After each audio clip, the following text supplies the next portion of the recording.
There's a reason you haven't started writing yet. Why? I have my reasons. Actually, there are 10 reasons. You're overdistracted, you're over-editing, you're a perfectionist, you're procrastinating, you have imposter syndrome, you lack confidence in your talents, your daily writing habit is inconsistent, you don't know what to write, you don't know where to write, and no matter how hard you try, you just can't find the time to write. I mean, when you put it like that. Any of these hit home? Then good, you're watching the right video. Because I'm gonna tell you exactly why you're struggling with each of these problems, what you should do instead, and a simple reframe for each one so you never face these obstacles again and can finally start writing online. And if you're sitting there thinking, Cole, I'm struggling with all of these. Why does it feel like you're inside my head? That's because in Ship 30 for 30, our beginner writing program, we have helped over 10,000 people build their daily writing habit and start writing online. And these are the same 10 problems every single person says when they walk in the door. So you're not alone. Let's start with problem number 1. You're distracted. Now, the reason you're distracted is, hang on. Sorry, the reason you're distracted is, I'm sorry.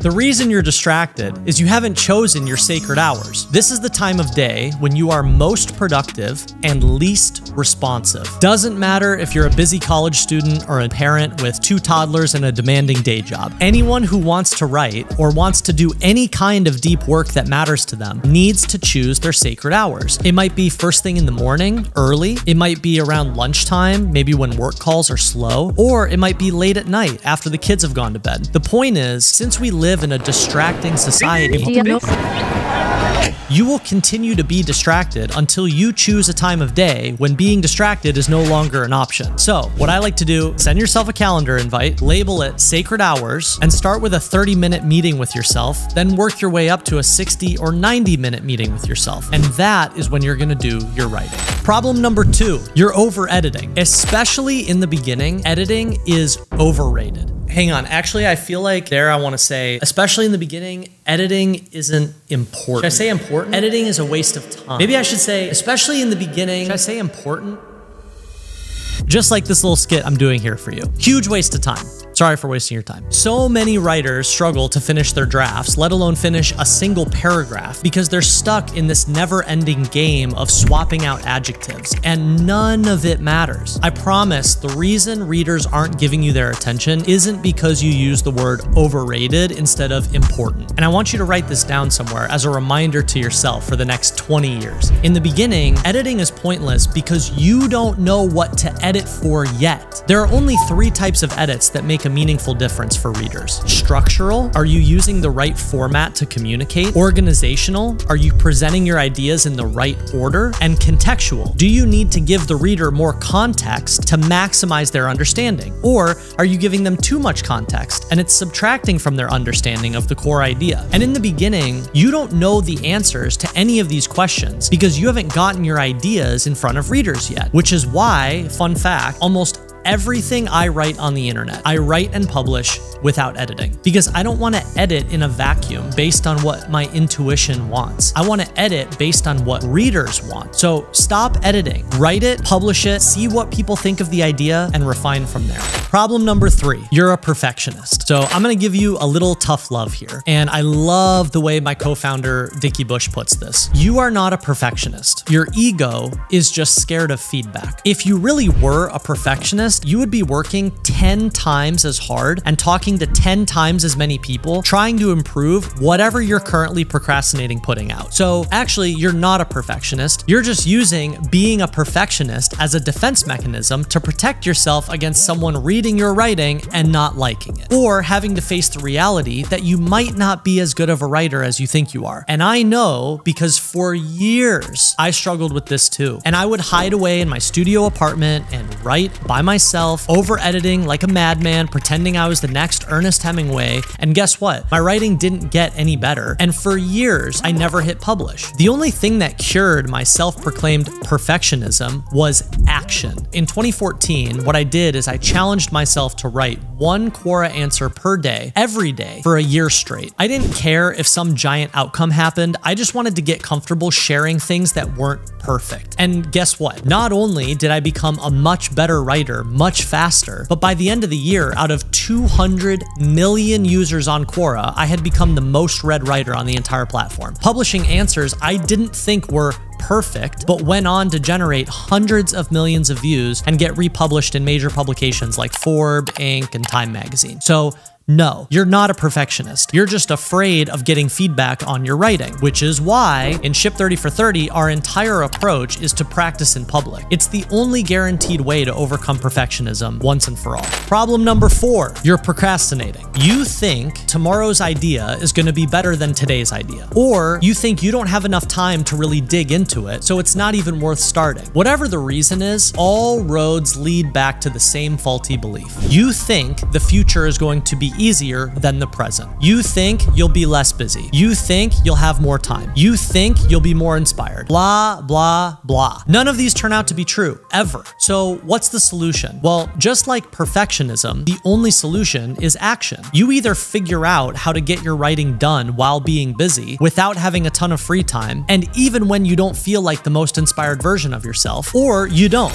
Problem number 5, you have imposter syndrome. Repeat after me. Imposter syndrome only happens to people who try to pretend they're something they're not. I have mentored thousands and thousands of writers, and whenever someone says, I have imposter syndrome, it's because they're trying to write about something they haven't done yet, which means imposter syndrome is a symptom. The way you cure imposter syndrome is by using what we like to call the 2-year test. This is an exercise we walk every writer through in Ship 30 for 30. Over the past 2 years, what have you done? What skills have you acquired? What hobbies have you picked up? What new experiences have you had? What knowledge do you have today that you didn't have 2 years ago, or 2 months ago, or even 2 days ago? Back when I started writing on Quora in 2014, what I would do is spend all day working as my boss's assistant, following him around the office, taking notes, ghostwriting his emails. And then after work, I would walk to the Starbucks down the street, open my laptop, and find a Quora question to an answer based on something I had learned that day. I was literally using the 1-day test. And all of a sudden, I didn't feel like an imposter anymore because I wasn't trying to be something I wasn't. I was just sharing whatever new thing I had learned that day. And to anyone who was 1 day or 1 week or 1 year behind me, that knowledge was valuable, which leads to problem number 6. You lack confidence in your talents. Here's how most writers go about increasing confidence in themselves and their writing. I could do this. I could do that. That's not even that hard. That's not that impressive. I could write like that. You serious? This is what everybody does. They read, they study, they repeat positive affirmations to themselves. They do everything except write, and then wonder why they lack confidence in their writing. There's only one solution, and again, I'm saying this from years and years of experience. Confidence doesn't come from pretending to be confident. Confidence is a lagging indicator of your habits. The more you do something, the more confident you become about your ability to do that thing, which means if you read and you study and you repeat positive affirmations to yourself but don't write, guess what? You're gonna get better and better at reading and studying and repeating positive affirmations, but you're also getting better and better at not writing. So, what's the solution? Again, action, relentless action. If you do the thing, even if it's just 5 or 10 minutes of writing per day, your confidence will go up. And if you don't do the thing, then guess what? Your confidence is gonna go down. Problem number 7, your daily writing habit is inconsistent. So here's where the problems start to compound. You don't have a daily writing habit because you lack confidence in your talents. You lack confidence in your talents because you have imposter syndrome. You have imposter syndrome because you're procrastinating and haven't proved to yourself that you are who you say you are. You're procrastinating by calling yourself a perfectionist. You're calling yourself a perfectionist because you're stuck in an endless cycle of over-editing, all of which is why you allow yourself to be distracted. Because it's much easier to just say, I'm so distracted, and start scrolling TikTok or checking your email than it is to confront any of these things. Sound familiar? Again, no judgment. I've struggled with all of these things too, which is why I want to make you aware of why these problems are happening and how you can solve them. Problem number 8, you don't know what to write. No, you do know what to write. You just take your knowledge for granted and don't think it would be be valuable to share. Let me tell you a quick story to show you how true this is. A couple years ago, I met this incredibly successful entrepreneur and angel investor out in Los Angeles. He invited me to his house up in the hills. I asked him all sorts of questions about how he thought about building and investing in companies, and he just started dropping knowledge bomb after knowledge bomb. Entrepreneurship frameworks I had never heard before, and I've read a lot of business books. I felt like he was giving me millions of dollars of knowledge for free. So I asked him if he'd ever considered writing online. He turned to me and said, "Why? Do you think other people would find this valuable?" The fact he even had to ask me that question shocked me and made me realize how even the most successful people in the world take the knowledge they have for granted, because what they know seems so familiar that they forget how many other people in the world don't know the same thing. And you are no different. Right now, you easily have $100,000 worth of knowledge sitting in your brain, and there are people all over the world who would love to pay you for that knowledge. All you have to do is start writing about it, sharing, practicing in public, and if you want to monetize it, later just package it up into a product.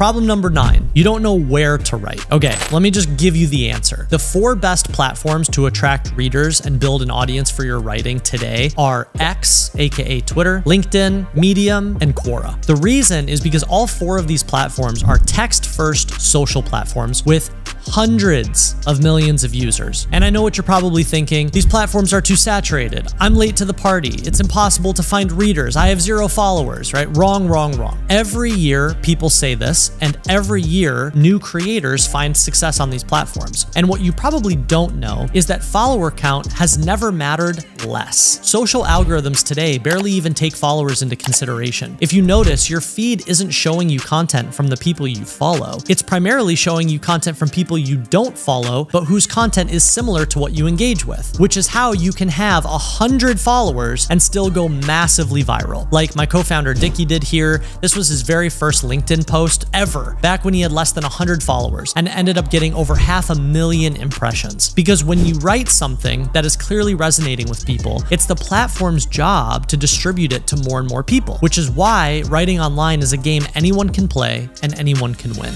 Problem number 10, and no matter how hard you try, you just can't find the time to write. That's because you don't find time to do anything that matters to you. You make time. If your relationship matters to you, you prioritize it. You make time. If eating healthy matters to you, you prioritize it. You make time. If going to the gym matters to you, you prioritize it. You make time, which means if you want your writing to happen, you can't sit around waiting for life to find the time for you. Life is really demanding. You have to make time. And the only way you make time, circling back to where we started here, is by first setting your sacred hours. You can't cancel. It's a priority. It's urgent. And the more days in a row you keep this meeting with yourself, you take action, you write something, literally write anything, the faster you will notice these 10 problems disappear from your life. And if you're sitting there thinking, Cole, this all makes sense, but I've tried. I don't know where to start. I don't know how to be consistent. Let me help you. Okay. We built Ship 30 for 30 for writers struggling with these 10 problems. And we'd love to help you get your ship sailing. Or you can get started with the free version where we share all our favorite digital writing frameworks at startwritingonline.com. Either way, start writing, start hitting publish, take action, and watch these 10 problems disappear.